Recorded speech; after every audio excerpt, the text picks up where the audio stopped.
Peringatan, jika mau nonton video durasi panjang, segera tutup video ini dan pindah ke versi recap per 5 atau per 10 chapter. Jika belum ada video versi recap terbaru, tunggu aja sampai angka chapternya mencapai syarat recap.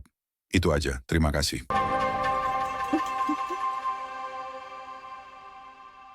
Halo semuanya, selamat datang di channel Error. Kali ini, gue akan menceritakan lanjutan dari komik Freezing the World, I Built a Doomsday Safe House, Chapter 529. Scene diawali di kota Tianhai, tepatnya di dalam gudang pusat perbelanjaan di kota Linhai. Di sana anggota Chorosion Moon atau Eclipse Moon berkumpul sambil memakan perbekalan mereka. Setelah itu seseorang bernama Feng Huangyuan yang merupakan salah satu dari anggota Eclipse Moon kemudian mengatakan pendapatnya sekaligus bertanya langkah apa lagi yang akan mereka lakukan pada pemimpin mereka. Kita sudah membunuh sangat banyak orang di sini, orang-orang wilayah Jiangnan pasti akan mengirim pemburu dan mereka pasti akan segera datang. Ketua tim, bagaimana menurut Anda? Jika kita tidak melarikan diri, kita akan berada dalam situasi yang sangat berbahaya, ucap Feng Huangyuan sambil memegangi kotak makannya. Takeuchi selaku pemimpin mereka mengatakan kalau sekarang adalah kesempatan mereka untuk menunjukkan kekuatan negara Neon pada kota Blizzard agar mereka mau diajak bekerja sama. Itu waktu yang pas. Jika kita tidak membuat mereka merasakan kekuatan kita, mereka tidak akan patuh bekerja sama dengan kita.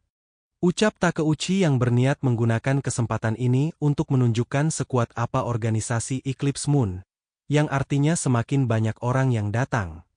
Hal itu akan semakin menguntungkan untuk mereka. Kau sangat suka berpetualang. Meskipun kami memiliki Takeuchi, rasanya tidak enak berjalan di atas tali. Ucap Feng Huangyuan menjawab lagi, yang sebenarnya meskipun dia percaya pada Takeuchi bersama mereka, tapi bertindak secara frontal tetaplah terlalu beresiko baginya.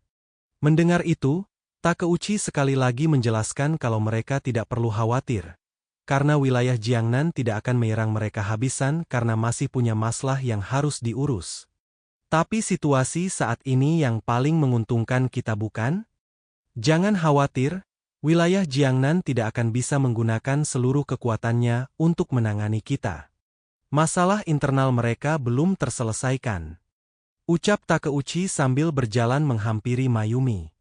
Setelah itu dia mengatakan kalau mereka hanya perlu memberikan serangan kejutan untuk menakuti wilayah Jiangnan. Cukup beri mereka sedikit kejutan, maka kita akan mendapatkan kesempatan untuk bernegosiasi. Ucap Takeuchi sambil membuat gestur sedikit menggunakan tangannya.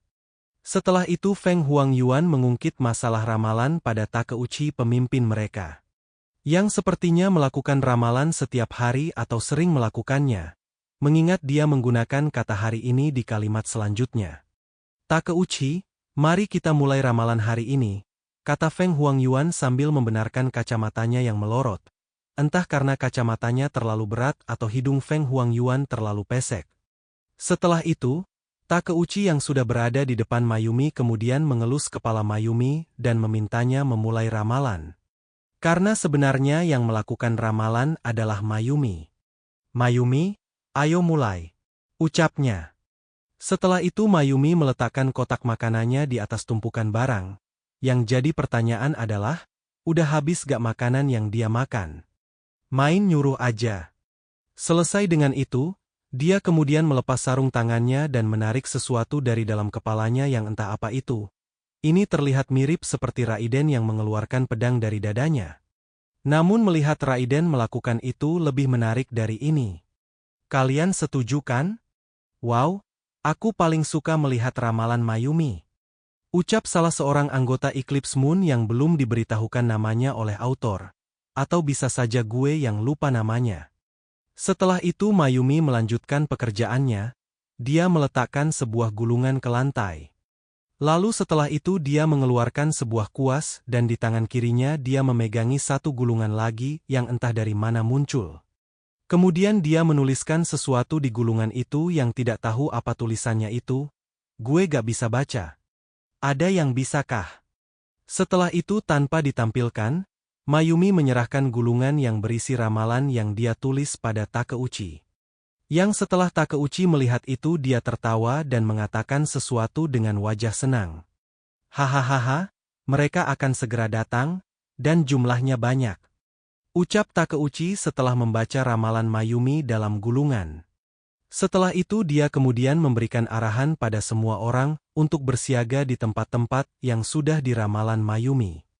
Ryuzawa dan istriku, kalian berdua pergi ke Tenggara Nobunaga akan pergi ke barat, musuh di sana cocok untukmu. Da Gongzhui, pergilah ke timur. Di sana ada keberuntunganmu hari ini berada. Ucap Takeuchi dengan sikap seperti komandan perang yang sedang memberikan perintah. Ngomong-ngomong, gue gak yakin itu istriku atau istrimu. Cuman pas ditranslate tulisannya istriku jadi anggap saja itu benar. Oke lanjut.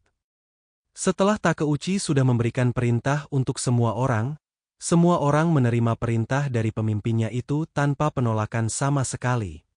Siap. Ucap mereka menjawab perkataan Takeuchi.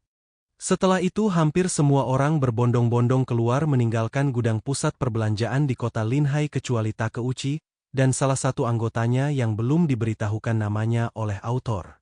Sebelumnya, di saat yang bersamaan Takeuchi mencicipi sup yang mereka masak. Rasanya enak sekali. Kau bisa makan lagi. Ucapnya sambil menawarkan anggotanya itu mencicipi sup. Singkat cerita, di sisi lain di tenggara kota Linhai terlihat seorang biksu dengan beberapa orang di belakangnya berjalan di tengah salju dan mencoba masuk ke kota Linhai. Rupanya orang itu bernama Peng Jialuo yang merupakan pemimpin dari organisasi Heing Yiren. Apakah ada orang? Ucapnya bertanya dan gestur tubuhnya sepertinya mencoba melihat seseorang yang jauh di depan namun terhalangi sesuatu. Sepertinya dia merasakan atau melihat seseorang di depannya secara samar berada di depannya. Karena tidak ada respon setelah dia bertanya-tanya, Peng Jialuo kemudian memberikan perintah agar para bawahannya waspada pada serangan dadakan. Karena situasi di luar sangat cocok untuk serangan dadakan mengingat padangan akan tertutupi hujan salju. Bersiaplah untuk bertempur. Waspadalah pada penyergapan di sekitar. Jangan bertindak gegabah. Lihat apa yang akan mereka lakukan terlebih dahulu. Ucap Peng Jialuo sambil menoleh ke arah para bawahannya. Setelah itu dari jauh terlihat seseorang sedang bersiap menyerang Peng Jialuo dan para bawahannya dari jauh. Meriam elektromagnetik ucapnya yang kemudian yang sudah hendak melepaskan kekuatannya. Kemudian dia melepaskan serangannya yang menggunakan koin sebagai amunisi seperti Mikoto Misaka di anime Toaru Kagaku no Railgun maupun Toaru Majutsu no Index. Koin berisi kekuatan super itu kemudian melesat ke arah Peng Jialuo dan yang lainnya. Kemudian dada salah satu bawahan Peng Jialuo berlobang seperti para espada di anime Bleach. Beda yang ini mati hohoho. Setelah itu chapter 529 pun berakhir. Kata-kata hari ini adalah Alhamdulillah hujan tiap hari, atap rumah bocor. Kurang 2 menit anyig. Jangan lupa klik tombol like dan tinggalkan komentar kalian guys. Jangan biarkan kolom komentar kosong.